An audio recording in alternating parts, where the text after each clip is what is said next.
is the Electile Dysfunction Podcast with Ashton Cohen. Ladies and gentlemen, welcome back to the Electile Dysfunction Podcast with Ashton Cohen. I'm Ashton Cohen. Very pleased to be joined today by Shaahin Cheyene. Shaahin is a serial entrepreneur. He has an absolutely fascinating story. Shaahin made over $1 billion in revenue when he was 18, making us all look like slackers over here. That success was a result of a substance he created called herbal ecstasy, which we're going to get into. He then went on to start off with several ventures and is now the CEO of a company called Accelerated Intelligence. So Shaahin, thanks so much for being with me. It's awesome to be on. I love this show's name. I hope I don't suffer from electile dysfunction. Cool. I appreciate that. So start off here with your background. So you're an immigrant who came as a refugee from Iran after the Iranian Revolution, which is a story that's near and dear to my heart. My mother and her family obviously made the same journey over at the same time. How old were you when you came to the United States? And walk us through how your entrepreneurial journey began. 5 years old when we left Iran. I was king of the heap over there, and everything was great. I fit in perfectly, had friends, family. We were well-to-do, and the revolution happened. My parents were Iranian Jews. They feared persecution, so they were like, dude, we're out. Literally ran to the plane via Germany and then came to this country as refugees. And I was like, this is cake. I got this. Walked into school and I was like, oh shit, I'm a fucking third-class citizen, man. Like whatever the minorities were in those days, I was like 2 levels below them. And those guys spoke English. I didn't speak English. So I thought for several years that what happened at school is you got your ass kicked, because that was the normal thing for me. And I would go to school, and it was the 80s. There was not as much political correctness as we have now. And I would get my ass handed to me every single freaking day. And I realized that I had to find a way to bring myself up, which led me to my first entrepreneurial / criminal enterprise, which was gathering all the misfits, all the kids that did not belong in the school, and employing them for one of two things. Either A, becoming the purveyors of contraband items, nudie magazines, porno magazines, alcohol, cigarettes, candy, whatever it was that you weren't allowed to sell at school. And I had a little Greek kid. He was like a little person. He was really cute, but he could slide under the metal detectors at the store. So he would go in wearing baggy clothes. We would create some kind of ridiculous distraction, and he would take the little bottles of alcohol and the porno magazines, and then we would sell them at the school. And as my English got better, my business skills got better, I realized I was really good at making money. But simultaneously, I realized I was really fucking bad at crime. I would always get caught. I would always end up in detention. I would end up in the principal's office. There would be no time where I would be doing crime where I would not get caught. So I remembered like making a mental note, like a mental bookmark, like, Shaahin, there's people that are good at crime. You're not one of them. You should not be doing crime in the future, which leads me up the path. Now I'm 15, terrible at school, and looking at this little enclave that my folks, the one correct business decision that they made, we were solidly poor compared to everybody that was coming up around us. My dad worked at a dry cleaners and at a pizza shop and just trying to make ends meet, scraping together money to buy a used Toyota. I remember we never ate at restaurants. I didn't even know what a restaurant was. And I remember seeing all this wealth all around me, all these rich kids at the school around me. I remember going to this kid's house, and he's like, yeah, my folks are out, but we can just get whatever we want. I said, what? He said, yeah, just order. And he handed me a menu, and I was like, mind fucking blown. I was like, wait. I can order the pizza and the pasta, and someone's going to bring this to me. He's like, yeah, get whatever you want. I'm like, how are you going to pay for this? This costs money. He's like, oh, just a credit card. And I was like, okay, this is fucking it. This is the bomb. I want this. So I went to my folks and I said, Mom, that first off, there's these menus you can order and people will bring you food. And they laughed. And I said, well, I want to be rich too. I want to have a Porsche. I want to have a beautiful girlfriend and a fast car and like all this great stuff. How do I get that? How do I get rich?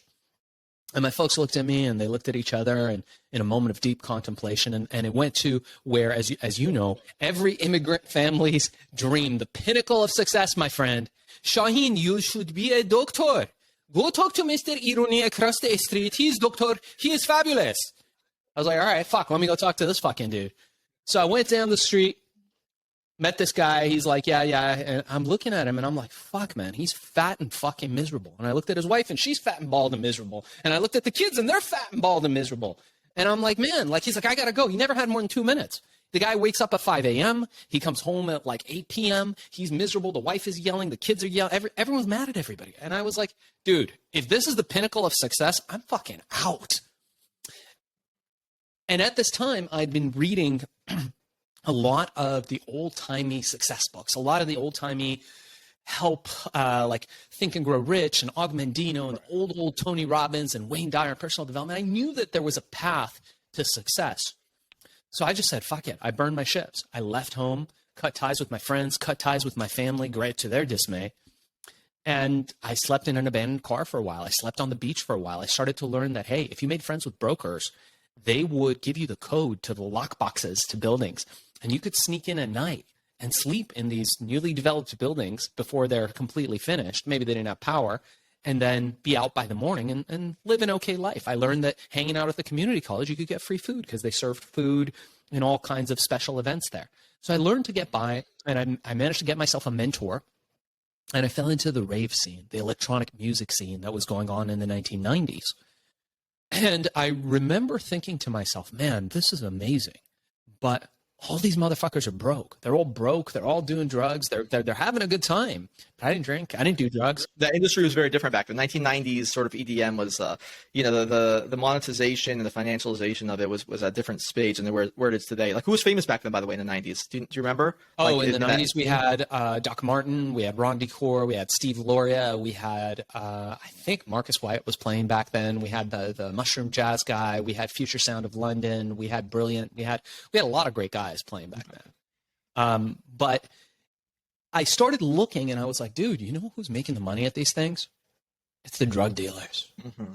The people that are selling the ecstasy. Now, I was at the right place at the right time. During this time, the quality of ecstasy had dramatically declined. It was mostly made in the UK and Amsterdam, particularly. And they had stopped the flow of it to the United States. And people here, for whatever reason, didn't know how to produce it. The drug dealers had very low supply, but the demand was increasing. And I thought, fantastic. Look at these guys. They got the Ferrari. They got the pretty girl. They're like the hit of the party.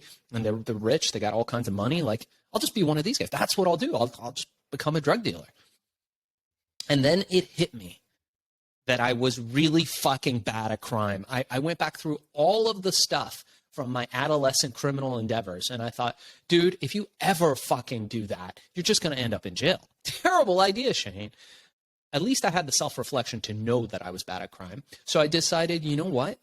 Let me come up with a legal version of this. I didn't know it was impossible. I didn't know no one had ever done it before. I just thought, if I could come up with a legal version of ecstasy using herbs and natural ingredients and get that out into the world, I could create an empire. This could be amazing. And I did it. I managed to get myself a girlfriend, which I don't know how I did, being broke as I was. And her dad had some stuffy job. He was like an accountant or superintendent of some school district or something. So he would leave early in the morning. And as he left out the back door of this big, out the front door of this big house, I would enter in through the back door and start cooking up prototypes in her kitchen every day, cooking them up and giving it to people in the neighborhood, the teenagers in the neighborhood, until one day we got a formula that worked. And now, what do you mean by worked, by the way? It was effective. People were having a really good time on it, and they felt that it did what it claimed to do, which was to replicate the physical effects of ecstasy. And how did you know what ingredients to put in? Like, how did you know how to even initiate the trial and error process for it? I didn't. That's the most common question. But here's the thing. I had a grade school education. I wouldn't even be able to do, in those days especially, like long division. That's how advanced I was. But what I did have was a degree in getting my ass kicked and standing up again, a degree in not being super fragile, not being a snowflake, of not taking no for an answer, of constantly coming back until I got whatever the fuck I wanted. And that's what I did. I called people. I picked up, we had these books. This is young explaining for you. We had these books called the Yellow Pages that had people's phone numbers in there. And I'd just start calling. I call herbalists. And 99% of them would say, fuck off. But there'd be that 1% that would say, sure, come on down, kid. And I'd come down and I picked up books. I went to the library and then I found the author's phone numbers in the yellow pages or the white pages and I would call them. And I say, hi, you wrote a book on this. I say, who the fuck is this? No one calls me. I said, great, here's who I am. I'm going to create the biggest company the world's ever known for herbal drugs. Will you help me? And 99 out of 100 times you'd hear a click. But every one time you'd get somebody that would say, sure, I'm bored, let's go. And I took those yeses and I figured out how to do it. I figured out how to mix what, and I got people to front me the ingredients. Remember, I had no money, I had no friends. I had this one girlfriend, that was it. And I got a working prototype, and I remember telling myself, this is it, let's fucking go, sink or swim. And I went to one of the biggest clubs at the time, 10,000 plus people, underground warehouse, walked straight up to the biggest drug dealer there. Now, this guy was scary. Now, This is what, downtown LA? this was in downtown LA, yeah. Now, if you have tattoos on your face right now, you are a TikTok star. They give you a platinum record. They call you Post Malone. In the 1980s and 1990s, if you had tattoos on your face, it was a different story. People would walk the other side of the street if you came. People would look away from you. This man had tattoos on his neck and his face. He had the 3 little dot things, I think meant he killed somebody in prison. And I remember walking up to him. He had bodyguards. He had beautiful girls around him, you know, all kinds of money.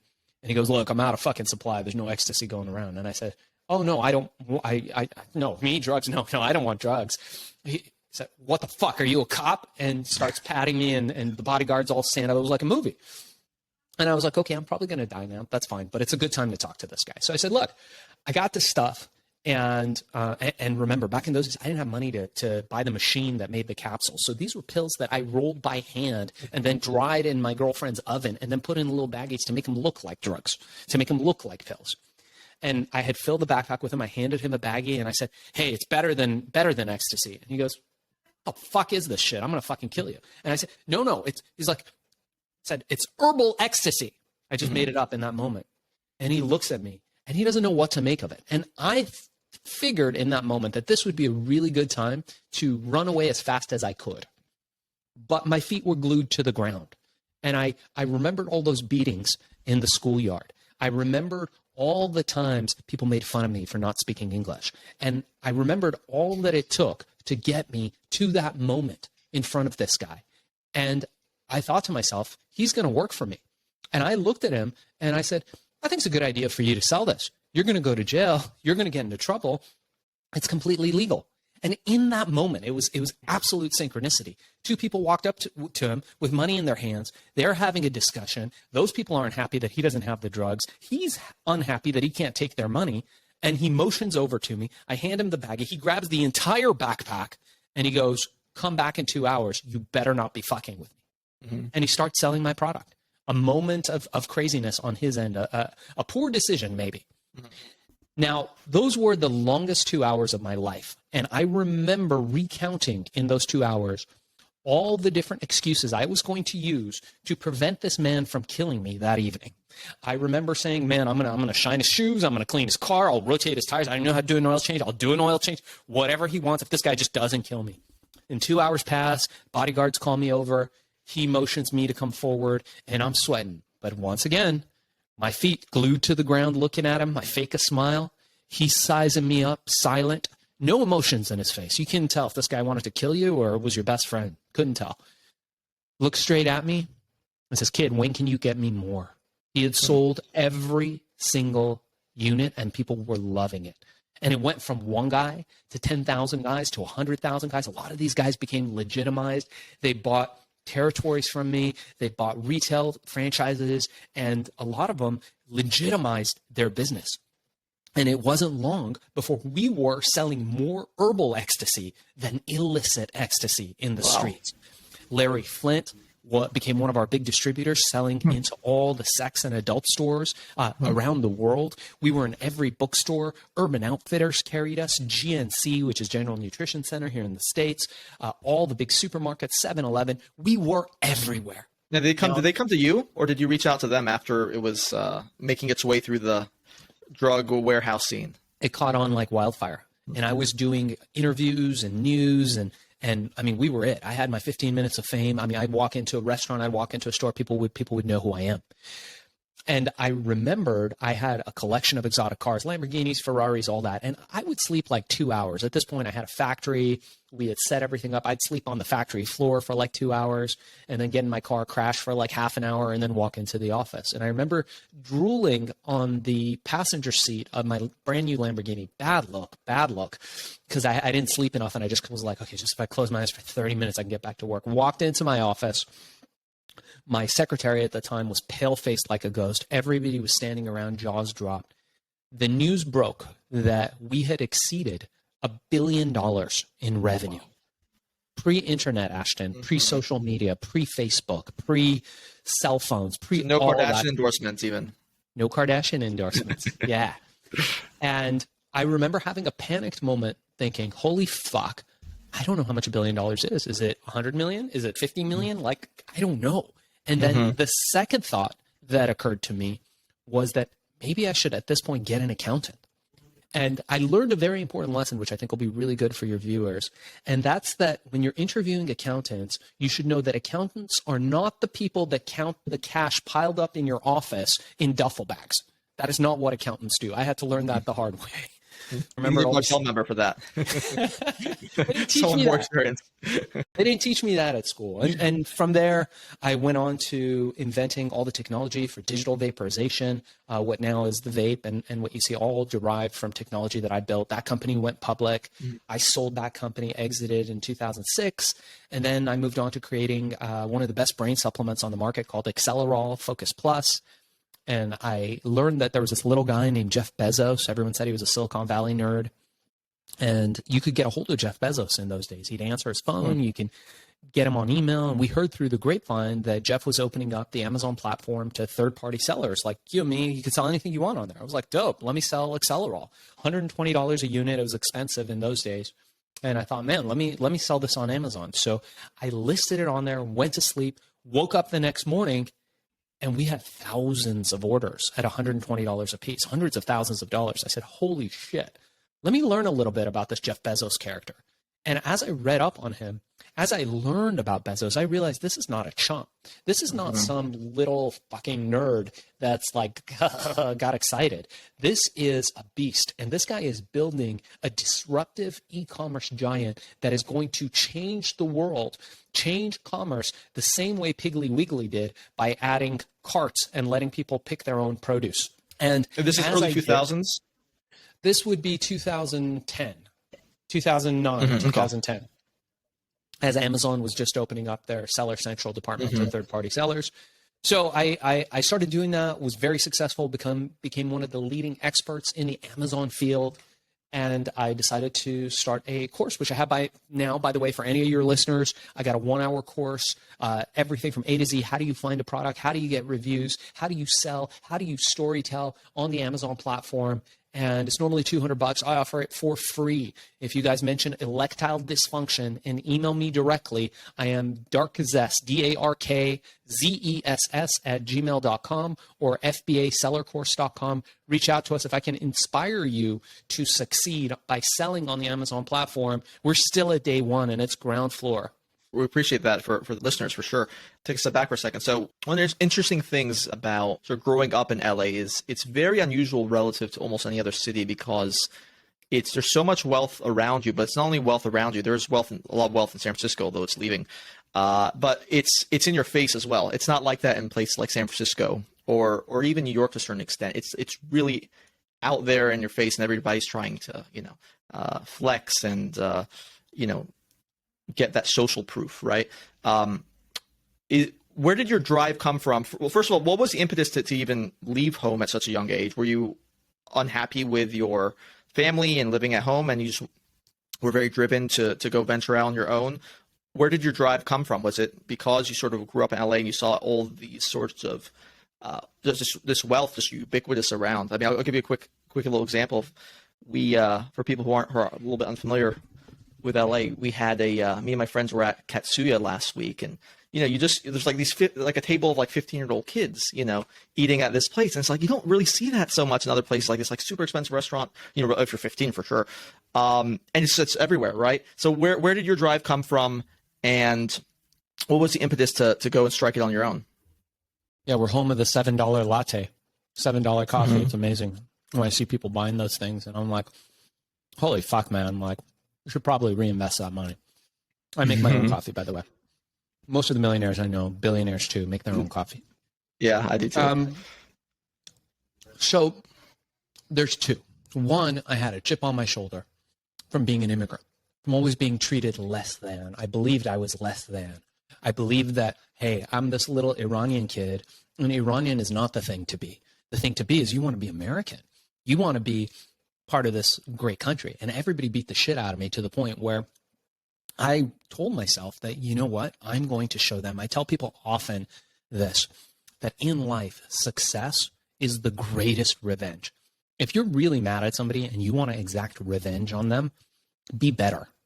Become successful. There's nothing better than that. So I had that going for me. The other part was I wanted to be a part of this great wealth. I thought, man, I know this is the greatest country in the world. I know there's more opportunity here than anywhere else on the planet. How do you access that? There's no roadmap for that in the schools. They don't teach you how to become a fucking millionaire or billionaire the same way Amazon doesn't teach you how to succeed on their platform. Everybody wants you to make a little bit of money, to be marginalized, and to just fall in. And as one of my teachers told me, to be TikTok. They want people to drive the buses and work at the big box stores. They don't want you to break out. If you want to break out, if you want to make an impact, make a mark on the world, you can't fucking play by the rules. It doesn't work that way. And you have to be willing to do whatever it takes. You have to be willing to take risks. And for me, it was all about that. How do you think being an immigrant gave you an advantage? So you mentioned chip on your shoulder. You know, I was talking about this in the previous podcast of mine. So, you know, the Iranian American immigrants, they might be the most successful immigrant group in the United States. If they're not number one, they're up there, but I'm pretty sure they're number one. Then you have then outside of them, you have another about 24 immigrant groups who make more median family income than the average white family. And, you know, you mentioned Bezos. Bezos, the person who raised him as a father was an immigrant. You know, obviously the only person who's richer than him is an immigrant. So you have so many of the most important companies in the United States either started by immigrants or first generation. What do you think about both from the Iranian culture perspective and just being an immigrant in general contributed to your work ethic or your success or the way you perceive things? Yeah, just like Koreans or Chinese Americans or anybody else in this country, we fucking hustle. We're not expecting anybody to hand us anything. We're not expecting that we can slide by on our good looks and friendly network. We fucking get out there and we do whatever it takes. And I've got friends that are Korean. I've got friends that are Chinese, Filipino. When you come to this country, you follow the lead of your parents, and that's usually hard work. That's what's missing mostly from the TikTok, Instagram culture that we have now of the 30-minute millionaire and look at my jacuzzi in the back of my yacht and my fucking Lamborghinis and all that shit. You know, Chuck Palahniuk, the author of Fight Club, one of the best writers out there. I love his work. He said that they promised us that we were going to be rock stars and gods, and it turns out we're not. And there's going to be a lot of young people that are going to be really angry in a very short period of time. And that's what we're seeing now. We're seeing growing discontent in the country. We're seeing growing discontent in the world because you're seeing these symbols of wealth. You're seeing these guys with like the 50 bikini babes on the back of a boat shooting machine guns and like living this life. And there's no path for the average person to get there. What they're missing is that there's an intermediate step that you got to fucking work hard and hustle. Only a few people, a handful of people are going to win the lottery, and it's probably not fucking you. So you have to be willing to roll up your sleeves and do the fucking hard work. It's like, what are you doing? I'm fucking working. That's what I'm doing. It's hard fucking work, but that doesn't sell. That doesn't sell in Instagram ads. That doesn't sell in TikTok 20-second, hey man, check out my Lambo. We chase the shiny thing, and especially your generation and the generation after you are busy chasing these shiny things, and they're settling for less, not only less than what they deserve, but less than what they could have, because they buy these lottery tickets. They buy into these fake gurus. They buy into all these people on TikTok and Instagram that are pitching this vast materialism, this promise of glory with no substance behind it. And the few that are getting ahead is the little immigrant kid like me who shows up and is like, I don't know what the fuck you guys are doing. Enjoy your drugs and partying. I'm going to be here fucking working. And yeah, I might fall on my face and I might fail over and over again, but I'm going to keep getting up. And you're either going to have to fucking kill me or give me my due. And when you see people with that attitude, you better stand the fuck back. Because if you look at people like Steve Jobs, you look at people like Elon Musk, you look at people like Jeff Bezos, that's who those guys are. Those are the nerds that got their asses kicked. Those are the guys that were willing to do whatever it took. You look at my friend Nolan Bushnell, the founder of Atari and Chuck E. Cheese's, one of the first guys to hire Steve Jobs. This guy is fucking brilliant. Nolan started Atari. He founded Atari. He created video gaming as we fucking know it. And this guy to this day lives in his fucking workshop working his ass off. But it's not marketable. There's nothing to sell to tell people, hey man, you might have to fucking get a job and work and figure out how you get to 1 million and then figure out how do you get to 10 million and how you get to 100 million. Well, we're also told that work ethic is a trait of white supremacy, right? That's that's the other problem, right? That's even the African American Museum in Washington D.C. even had a display suggesting that, and obviously this is what critical race theory stands for as well. So you're telling me that a work ethic is not a white supremacist trait?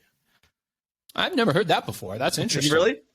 No, I mean, right. You have. I know about the Protestant work ethic and kind of the idea. And look, I'm a believer in doing as little work as you need to get the job done. I don't believe in working for work's sake. Absolutely. Mm-hmm. Yeah. And it's always better. Like I've got an 8-year-old boy, and I teach him to, he goes, Daddy, look how hard I worked. I'm like, that's great. Now go work smart. I teach him to work smart. But at the end of the day, it requires work. Anything you do requires work. There's that guy, Tim Ferriss. He wrote that book, 4-Hour Workweek, and I love it. It had a lot of great concepts in it. I got news for you. Tim doesn't work 4 hours a week. Nobody does.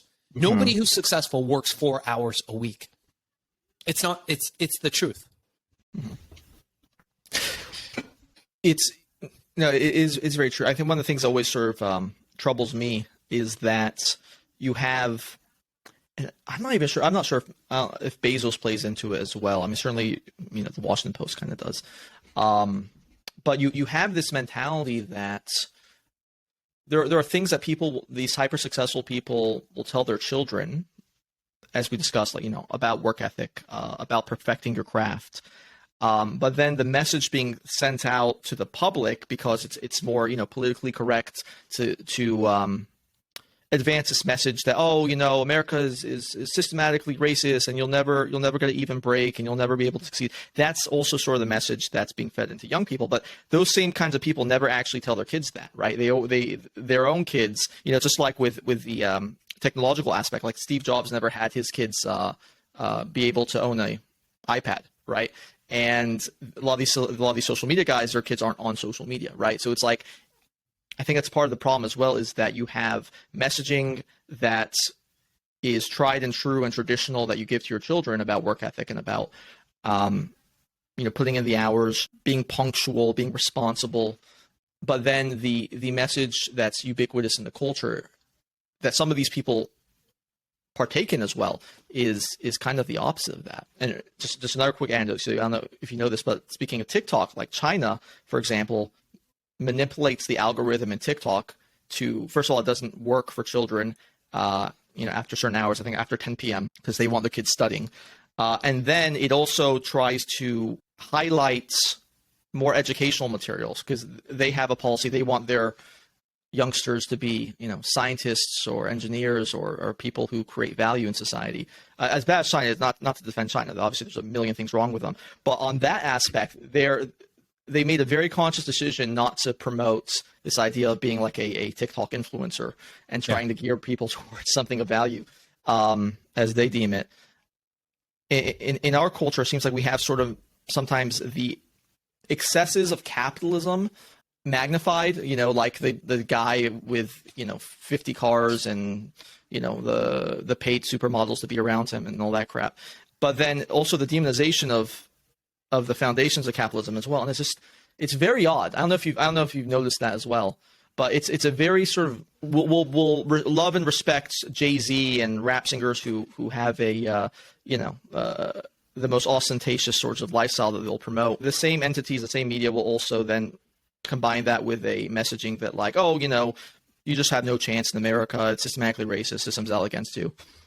Well, so to your point, first and foremost, you think America's racist? You think schools are racist? You think someone's racist against you? Fucking good. Like that guy, the Navy SEAL guy, Jocko Willink. I love his show and I love the stuff that he says. If you think that these people are trying to bring you down, fucking good. They punch you in the face, great, get back up. Mm-hmm. We live in a society where they tell you that you're going to get a prize just for participation. You are going to get a second place, a third place, a fourth place trophy. And they lead our children and us to believe that that's okay. You think fucking the Chinese are sitting there, the Russians are sitting there telling their kids, telling their athletes, telling their future business people that it's okay to have second place? No, that's why they're fucking badass and dominating right now, because they don't believe in that. There's no award for second place. Look at even the world of UFC. Look at the fighters that are coming out there. If you find yourself in a UFC octagon and the guy across from you has anything in his name that's Russian or half Russian, half Islamic, you better be fucking ready. And that's a great example for the world, for life. And people go into life thinking, man, I'm going to be politically correct and I'm going to be woke and I'm going to just give everybody their due and people are going to treat me fair. They're going to be out for a rude awakening. And I tell people this all the time. I feel that actually from my book, I wrote a book about the whole herbal ecstasy thing. It's right up there called Billion, How I Became King of the Thrill Pill Cult. And it's on Audible and Amazon. So if you guys want to check it out, I'd appreciate that. We'll put it in the show notes, yep. Yeah, we just dropped the audiobook, but there's a hardcover and a Kindle and all that stuff. But I say this quote usually when I give talks as well, and it's one of my favorite quotes, and that's that while you are sleeping, your enemies are planning your demise. And if you do not have any enemies, you are not trying hard enough. And I think that's really true. And you notice it as you start gaining traction in life. If you fly under the radar, you're always doing mediocre work, making mediocre money, living a mediocre life, dating the person that's left behind, not the person you really want, then you're probably fine. No one's coming after you. But if you are the type of person that makes waves, if you are a disruptor, if you are going to fucking go out there and make the world bend to your reality, do what Steve Jobs said in putting a dent in the universe, you're going to have people that fucking hate you. They'll hate you for who you are. They'll hate you for what you stand for. And they'll hate you for the fact that they're not doing what you're going to be doing. And you have to be ready for that. You have to be prepared for that. And I believe that you have to treat people with respect. You have to treat people with kindness. But at the same time, you also have to have an element of ruthlessness.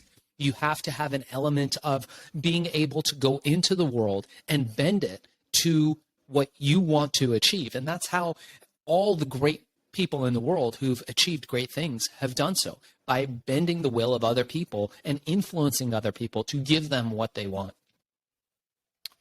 Is there anything of what's sort of the most consequential thing of maybe a bit substance that maybe you got from a book or from life experience that you think, let's say, for people out there who are, as you referenced, maybe lost in the world, don't know exactly what their path is. They're not happy with their job. They're not happy with their position. They know they think they want something else. They know there must be something else, but they're kind of unsure how to find it or what step to take. What's something that you've come across on your journey throughout your several entrepreneurial ventures that helps sort of crystallize the way you think about things, the way you go about things, build skills that you think are essential? Yeah. Okay. So we can start with just the mutual idea of respect. treating people with kindness, treating people with respect, treating people with the same dignity that you want people to treat you. That aside, I think that you can approach the world, and this is something a good friend of mine, this guy's a multimillionaire, and he's made his fortune buying troubled companies, fixing them, and then selling them for hundreds of millions of dollars. His name's Wayne Boss. And he taught us 3 principles, which I think are really awesome. And I write about this again in my book, Billion, How I Became King of the Throw Pill Cult. And that's knowledge, courage, and action. It's a 3-step process that can get you to anywhere you want to go. So the first step is knowledge. How do we get knowledge? Well, if we want to achieve any task, achieve a great accomplishment, do something amazing, put our dent in the universe, we need knowledge of how to do that. If we have that knowledge, we're set. You can buy knowledge, you can borrow knowledge, you can steal knowledge, you can rent knowledge, however you want to do it. If you have that knowledge, that know-how of how to do something, it takes you to the second stage. That second stage being courage. Having knowledge gives us the courage. If I called you today and I said, Ashton, bud, let's go. My buddy's got a plane. We're going to jump out into the desert here in LA. You'd be like, whoa, Shaahin, like I know nothing about skydiving. That's crazy. No, thank you. But if me and you had been planning that for a month, we had taken the courses and watched the videos and known how to pack our chutes and knew when to pull and where the backup chute is and what to do. And I called you, you'd be like, dude, let's go. This is awesome. I've been practicing this I've got that knowledge. Knowledge gives you courage. And the final thing is action. You have to act. You have to take action. And I teach my students, my Amazon students, who I teach how to build these Amazon businesses and to create this recurring revenue, is that you have to have multiple streams of income. You have to have foundational thinking. It's not enough anymore to have just one thing.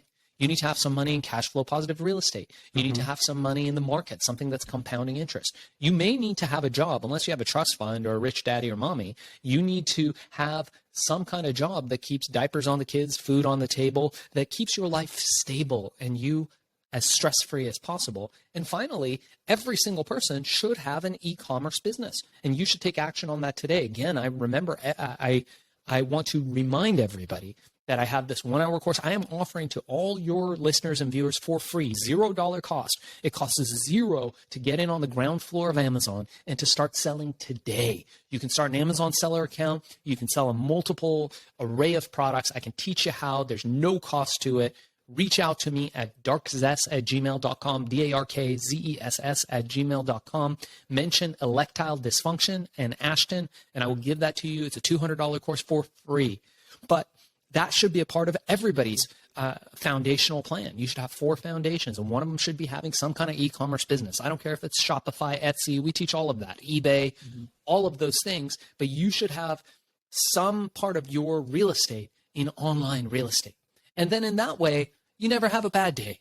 You wake up, oh, real estate's down a couple percentage points. You don't care. It's cash flowing. Oh, well, Amazon's not doing so great. People have gone back to retail, which I don't think is going to happen, but let's say it happens. No problem. You have your other investments, and you always have your job to fall back on, your career, whatever it is that's bringing you cash. And eventually you get to the point where you can walk into the office and decide if you want to work there or if you want to walk up to your boss and give him the middle finger and tell him to fuck off, because now you're making money on Amazon. Now you're making money on real estate. Now you're making money in all these other avenues. And that's what it's about ultimately. It's about freedom, being able to do what you want with who you want, when you want, and how you want. And I do that shit all the time. Now I'm at a place, I'm independently wealthy. I've got my cars and houses and all that stuff. And I'm a family guy. I don't party. I take my family to great places. We travel the world. We go to cool, cultural, ethnically diverse places, and we eat amazing food. We have amazing adventures. And while we're doing it, while we're sleeping, we're making money because somebody's buying our products on Amazon. And it's the greatest thing ever. I mean, you look at this guy, Jeff Bezos, people are like, oh my God, like you were saying, people make fun of them. People make fun of, oh my God, he's got such wealth, and they act like it's a bad thing. And you're like, dude, sure, he's a billionaire. You're fucking small-minded if you think that that's what's important. He's created more millionaires and will create more e-commerce millionaires and billionaires than anybody else in history. He will make Rockefeller, Ford, all those guys, all those old school money guys, seem small, because he's not only created wealth for himself, he's created a culture of wealth that's accessible to anybody who's willing to do the fucking work. I think multiple sources of income, absolutely, particularly passive income, particularly in today's world with automation, with all sorts of disruptive technologies that are coming for people's jobs as well, even in the white collar sector, having that ability to rely on multiple sources is so key, and that's one of the things I stress as well to my friends. You saw the potential in Amazon fairly early on. You went from the herbal ecstasy to the vape manufacturing to Amazon. How do you go about analyzing business opportunities? And was it a situation where you considered like maybe dozens and dozens of things, and then you analyzed it in terms of what could deliver you some of the most growth that you can create value in? What was your thought process like when you jumped from one thing to another? I don't really analyze anymore. I did in the early days when I was kind of trying to figure out what I wanted to do in my life. But now, and in recent years, I follow my gut. And it's a difficult thing. It's a tricky thing. They say, play your hunch, it'll have your lunch. You have to be very attuned to what the right intuition is. You have to be very attuned to when you are in what Csikszentmihalyi talks about in his book Flow, when you are in a flow state. And you have to know exactly what that feels like. With herbal ecstasy, I was in the flow. Everywhere I went, there'd be an opportunity. I'd be on a train in Paris, and there'd be a guy reading about me on the newspaper in front of me, and he'd turn over and say, hey, I'd love to sell this stuff in Paris. And I'd sit next to him. We'd have some cheese and whatever else it was they would sell on those trains. And by the time I got off, that guy would be my distributor in Paris. When you're in the flow, these things happen, but you have to know how to get into a flow state. You have to know when your intuition leads you to something that's right, when you have that feeling, and when it's leading you to something misleading, when you have a cognitive bias that may be misleading you. And that's really mostly how I decide now. I follow my gut. And with your gut, would you say that, because I think this is one of the things that I sort of think about as well. So when we have these intuitive feelings, would you say that it's based on prior knowledge and research that you did that helps you make that sort of informed decision to know that when to listen to your gut and when it's the right time to move? Like, it's not just something you wake up with. Is it something that is itself based on the foundation of constantly learning? Yeah, that's a good question. So let me put it to you this way. It is something that you wake up with, but it's a dull tool that you need to sharpen. Mm-hmm. So everybody has intuition, and everybody knows how to be in the flow and to be synchronistic. But as we get older, we forget. We forget because the world tells us, no, things work this way and things work that way. And you get caught up in other people's emotions, and you fall into the hamster wheel of, hey, I wake up in the morning, I go do this, and then this happens, and then I sleep, and then I repeat. And then before they know it, most people wake up and they're middle-aged and they're fat and they're fucking wondering why they're doing what they're doing. So learning how to be an introspective person, super important. Self-reflection, super important. Looking back at your mistakes, very important. Having people around you, like we have a mastermind in my Amazon course where we've got 100 sellers now that are helping each other succeed. But having people around you that are honest, that can give you honest feedback, that they can say, Ashton, you're an asshole, man. And you can go, dude, you're right. I'm an asshole. Let me fucking improve. Or Ashton, you're fucking great. And you're like, yeah, I'm pretty fucking good at that. But you need people around you that will tell it to you how it is. And I value and appreciate my friends so much, and the people in the masterminds that I'm in so much, because they're not going to lie to me. And there was a period of time in my life where I just had yes people around. And we all know people like this. You know people like that, where these people are hanging around, and all the people that hang around them think everything that falls out of their mouth is gold. And they're like, wow, man, yeah. And that person said, and you're like, did he just fucking say that? That's some bullshit. That guy just said that, and you guys are all agreeing with him? That's a losing proposition. That's when you know somebody's about to go down, because they don't have truthful, honest feedback on what their intuitions are. And a part of it, Ashton, is really just being able to test your ideas in a safe way, in a way that's not going to destroy you monetarily, in a way that's not going to destroy you financially, and to be able to make mistakes and to rise up. And I tell people this oftentimes, that you have to go out there and seek failure. People say to me, well, Shaahin, what do you mean? I mean, I want to succeed. I want to make money. I want to be rich like you. What do you mean seek failure? I said, yeah, but you can't do that until you fail. You look at a guy like Michael Jordan. I love the Michael Jordan documentary when you're watching it. And we think this is a guy that makes every shot. but he's only made some. You don't see the ones that he's missed. And that's the thing you have to remember. He had to miss a lot of shots to make the ones when they count. And at the end of the day, life comes down to that, Ashton. It comes down to when it counts, can you make the shot? Can you make the points when it counts, when it matters? And you need the preparation beforehand to put yourself in that position. I think having, like I said, maybe that goes back to our original sort of inquiry about immigrant families. I think there's something about the, just speaking anecdotally, they tend to be much more honest sometimes to the downside, right? Well, and they'll tell you, oh no, that's shit, right? I think we need a bit more of that, and that's part of, I think, American culture that's changed as well. And you'll still see, I think people in the southern parts of the United States still are more like that. It's more of a traditional thing. They're more like the immigrant example I gave, where they'll sort of tell you how it is. But the whole participation trophy culture, where people are just told how great they are and they shouldn't feel bad if they failed at something. You shouldn't feel bad if you failed at something, but they shouldn't feel bad if they didn't try at something and it's not their fault and they couldn't have done any better. That sort of doting and pampering and bigotry, soft expectations, I think really is becoming a perverse thing. That old saying about hard times make strong men make easy times make weak men, right?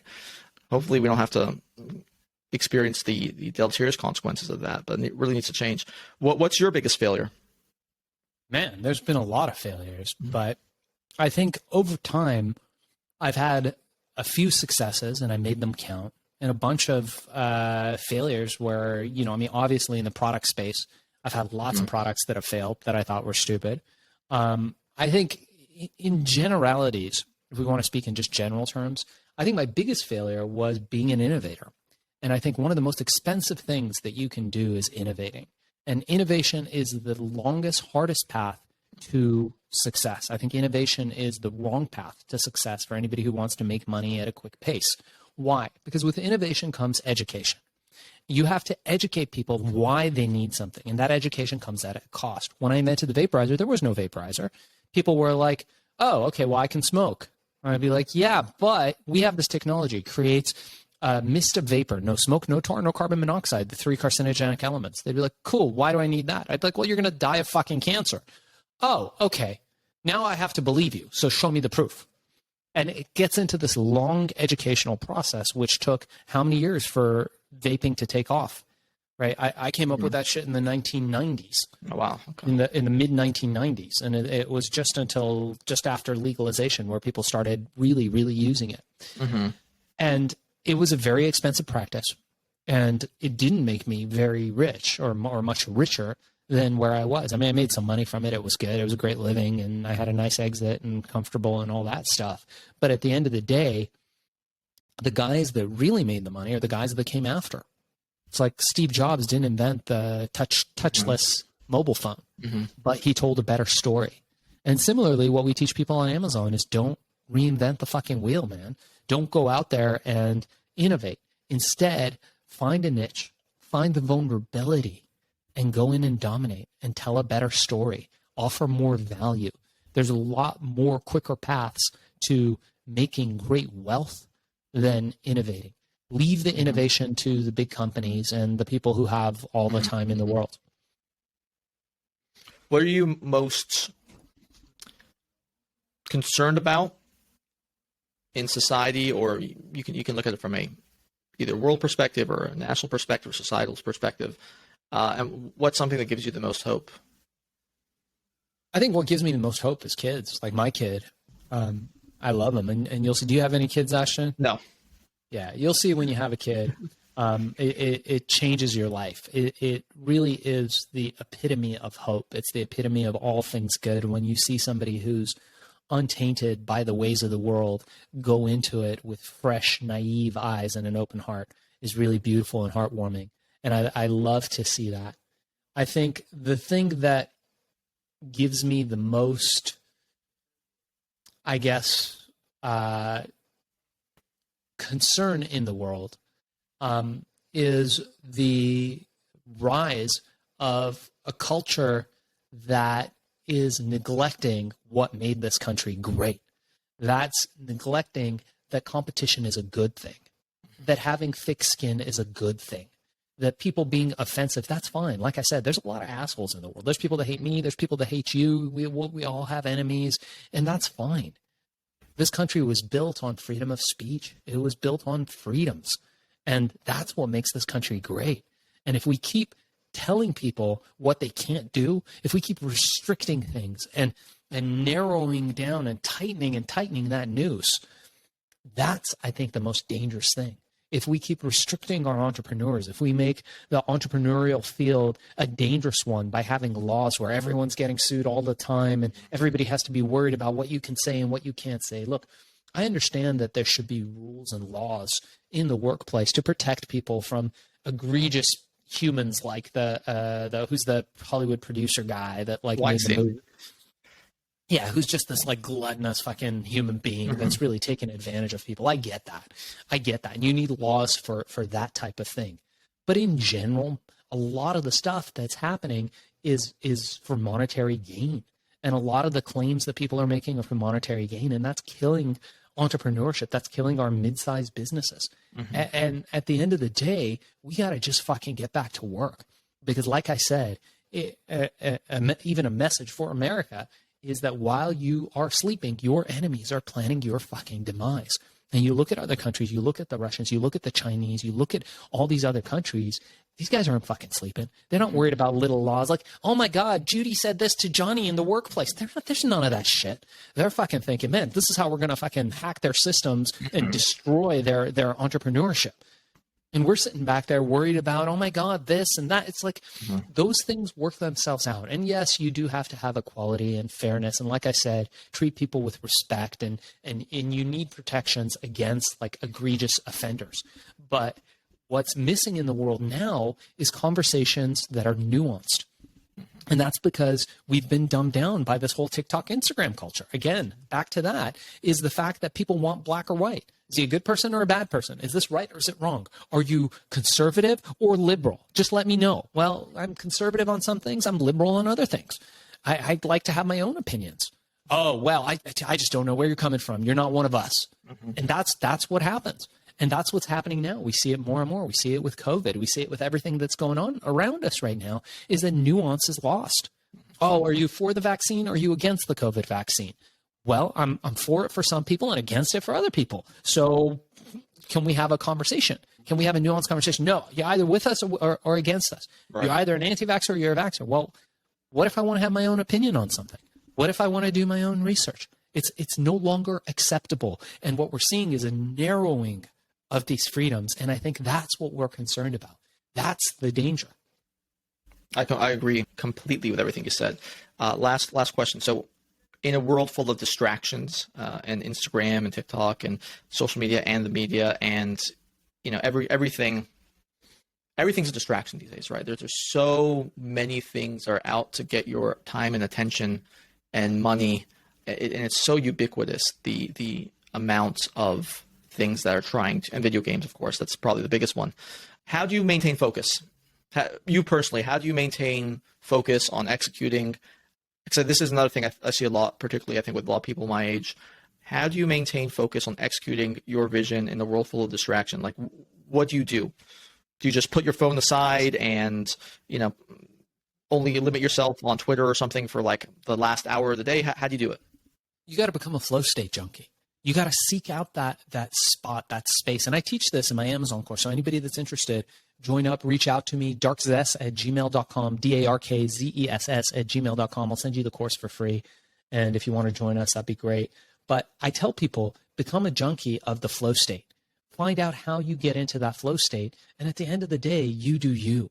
I know a lot of people, they worry about, they get the news. Oh my God, there's this, there's that, there's rioting in the streets, there's this, there's COVID-19, Omicron, there's all this like different stuff going on. And it's like, no, you do you. You stay on fucking rails. You get blinders and you figure out what your mission is and you fucking go after it and you do you. You take care of yourself. You take care of your family. First and foremost, family first always. That's it. Start with yourself. Start with yourself, then work your way down to your family and make yourself happy, make yourself healthy, make yourself successful. Success is the greatest revenge. And when you're successful, when you are empowered financially, when you're empowered physically, when you are empowered emotionally, then you can be of a place where you help other people. And by your own energy, by the fact that you are this person, you bring other people up. And that's the secret. When you walk into a room and you see somebody who's got this like feeling about them and you spend a few minutes with this person, you just feel fucking great. And they didn't even say anything to you. You're just hanging out with them and you're in their presence. It's because this person has done that work. And that's what I encourage people to do. Focus on you. You do you. You focus on what's going to be best for you and your family, and try not to get caught up in all these distractions. Sure, if they're coming banging on your door with tiki torches saying stupid shit, that's a good time for you to worry. But short of that, just keep fucking focusing on what you're doing. Shaahin Cheyene, thank you so much for being with me. I think it was an amazing discussion. And we'll put in the show notes your book and where to reach you. We have a podcast too, Ashton. We'll probably rebroadcast this on there as well. It's called Hack and Grow Rich. I co-host it with a guy named Bart Baggett, who's a super fun show host.